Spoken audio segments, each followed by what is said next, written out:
برێشتێ لەم دەڕۆژە زۆر گرنگە ئەگەر خوابی کاتە نسیب کەسی حەجیان عومرە بکە زۆر گەورەیە و بەداخەوە ئێستا ئەم وەزعەکە دروست بووە هیوادارم ئینشاءڵڵا کۆتا ساڵی ئەو ناخۆشیانە بێ کە حاجەکانمان نەچوون بۆ حەج بەڕاستی گەورەترین ئیشە پێغەمبەری خوا فەرمێن صلی الله عليه وسلم عومرە بۆ عومرە ئەبێتە کەفارەتی نێوانیان وحجي مبرور حج لسر سنتي في غمر صلى الله عليه وسلم ليس له جزاء إلا الجنة الله تنها بهشت پاداش تكيتي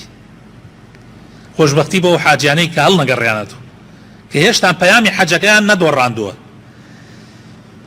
روجو قرتني روجي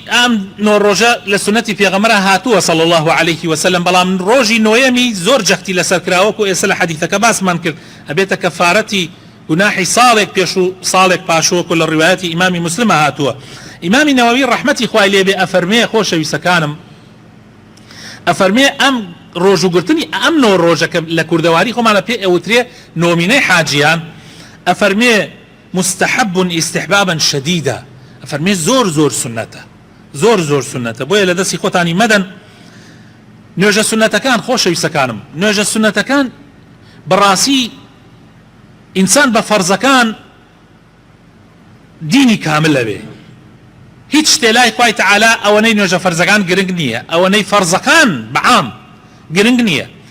بلام بردوام انسان لدواي فرض كان زياده اكا نوجه سنته كان اكا بو نوجه سنتانه لخوا ونزيك ابيتوا تاخوا خوشي اوي وكل حديث قدسي هاتوا افرمي او نخو شماوي ابن بو چاواني كبي ابيني ابن بو دساني كبي كشتي بي الغري ابن بو بياني كبي ريكا يعني ابي بانسانك خواي بديني خوا بشريعتي خوا اجوليتوا بامر خوا هل سكوتك خوا اتباريزي لغناح لتاوان او كساني كنوجه سنتكان انجامدن زور كاركانيان گەورەیە نوێژە سنەتەکانیش خۆشە ویسەکانم هەیەی مؤکدە و هەیەی غیر مؤکدە مؤکدەکان لای کەمەکەی ئامانە ئەم دوانزەیە لە دەستی خۆتان مەدەن ئەم دوانزەیە کە ئێستا باس یەکەم شتەکانی تریش هیچ سنەتی تریشمان هەیە ڕۆژانە لە مزگەوتەکانە ئەیبینن ئەکرێ بەڵام ئەمانە لە دەستی خۆتان مەدەن دووی پێشی نوێژی بەیانی لە هەموو دنیا و ئەوەی هاتیا خێرترە لە دەستی خۆتانی نەدەن لە هەموو ئەم دنیای و ئەوەی ها لە ناوێ خێرترە دوو ڕکاتی سنەتی پێشی نوێژی بەیانی چوار ڕکات لە پێشی نوێژی نیمەڕۆ دوانیش لە دوای نوێژی نیمەڕۆ نوێژی مەغریب دوان لە دوای نوێژی عیشایش دوان لە دوای ئەمانە لە دەستی خۆتان دەرمەکەن ئەمە مؤکدەکانن و جگە لەمەش سنەتی تریشمان هەیە هەر لە ناو نوێژەکانە نوێژی زوحان شەو نوێژی ویتر ئەمانە نوێژە زۆر گەورەکانن لە دەست خۆتانی مەدەن خۆشەویستەکانم سەدەقە و خێرکردن فرسەتە ئینسان خێر لەم ڕۆژانە گەورەیە ئەوە بەرە جەژنانیشە خۆشەویستەکانم هەندێک لە مسلمانان حتا پێشی جەژنیش پێش جەژنی قوربانیش خێرەکەن جاروای حیوان سەرە بڕن ئەیکەن بە خێر بۆی مسلمانان گۆشتەکانیان هەبێ خراو نییە بەڵام طبعا قوربانی زۆر گەورەترە بەڵام ئەگەر تو خێر و سەدەقەی پێش ئەوەش بکەی هەر زۆر گەورەیە چونکە ئەکەوێتە ئەو ڕۆژە گەورانەوە ئینشاءڵڵا لە دەستی خۆتانی مەد دەرمەکەن براینە پارە چی قیمەتێکیە ئەگەر دڵی خۆت و مسلمانانی پێخۆش نەکەی توخوا پارە بۆ چی باشە براینە پارە بۆچی باشە من زۆر جابیرەکەمەوە ئەڵێم پارە چی قیمەتێکی هەیە تۆ لە ناو خەزێنەیەکە لە ناو قاسەیەکە هەڵت گرد بێ چی قیمەتێکی هەیە چی قیمەتێکی هەیە زۆر جار ئەوە ناگاتە فریاتیش زۆر جار ناگاتە فریاتیش مسلمان هەیە بە بێپارەیی ئەمرێ بەڵام بەهۆی پارەوە زیندوو ئەبێتەوە ئەو مسلمانەی کە خەڵکی سەرقەڵا بوو کە لە حاڵەتی مردنا بوو هەردوو عەقلیە عەجزی کردبوو بفضلی خوا پاشان بە یارمەتی بەڕێستان الحەمدولله یەک دوو ڕۆژێ پێش ئێستا تەلەفۆنی بۆ کردم تی لەخوا بەزیاو بێ عەمەلیاتم کردووە و ئیتر ئومێدی چاکبوونی هەیە یعنی چەند گەورەیە ئەگەر ئێوە یەک دینارێکتان دابێ ئەو مسلمانە زیندوو ببێتەوە بەهۆی دینارەکەی ئێوە کە تایە بەشدار من ئەحیاها فکەئەنەما ئەحیا الناس جەمیعا یەک کەس بەهۆی تۆ زیندوو بێتەوە وەکەوەیە هەموو جیهان زیندوو کرد بێتەوە براینە پارە قیمەتی نییە بەخوا پارە فریای کێ کەوتووە ئەگەر هەر لە ناو خەزێنەیە هەڵی گرت بێ پارە بۆ باشە خزمەتی خۆت و برا و ئامۆزا و باوک و دایک و کوڕ و ماڵ و مناڵ و کەسوکار و مسلمانانی پێ بکەیت ئەمجا خۆشەویستەوی تۆ لە لای مسلمانان ئیسە زۆر کەسمان ئێمە گلەی ئەوەکەین خەڵک حەزم لێ ناکە خەڵک حەزم لێ ئەگەر حەزەکی خەڵخۆشتی بێ ببەخش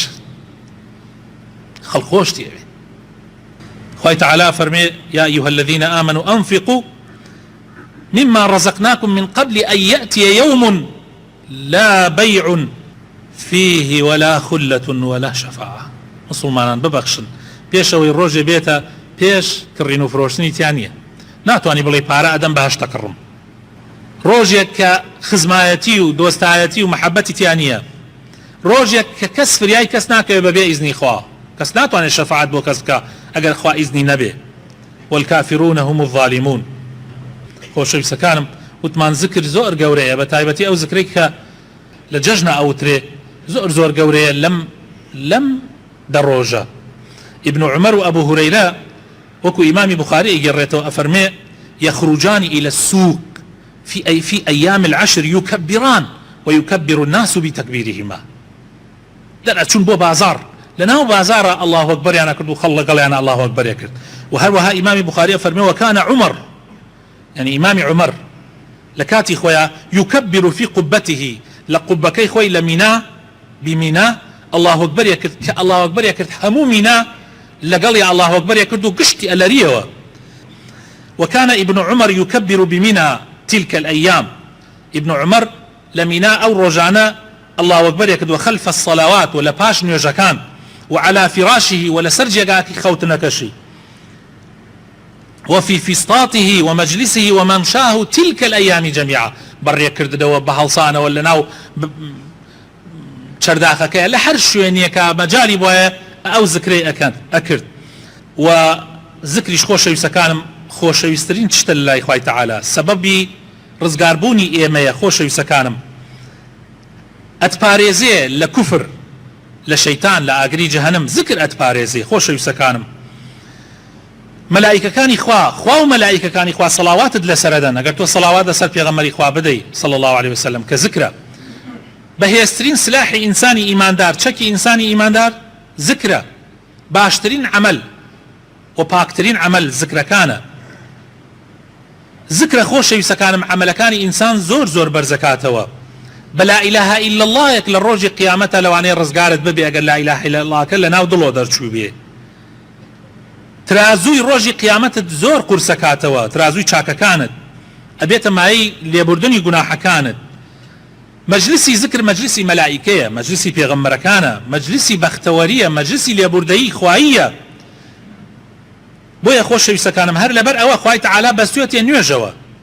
ئەفەرمێ فإذا قضيتم الصلاة ئەگەر نوێژی جمعە لێبوونەوە فاذكروا الله بڕۆن ذكری خوا بکەن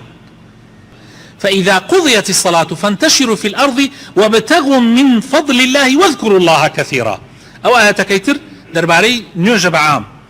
ئەمجا ئەفەرمێ أي بسيط الرجوع ولتكملوا العدة ولتكبروا الله على ما هداكم بستوتي حجوا فإذا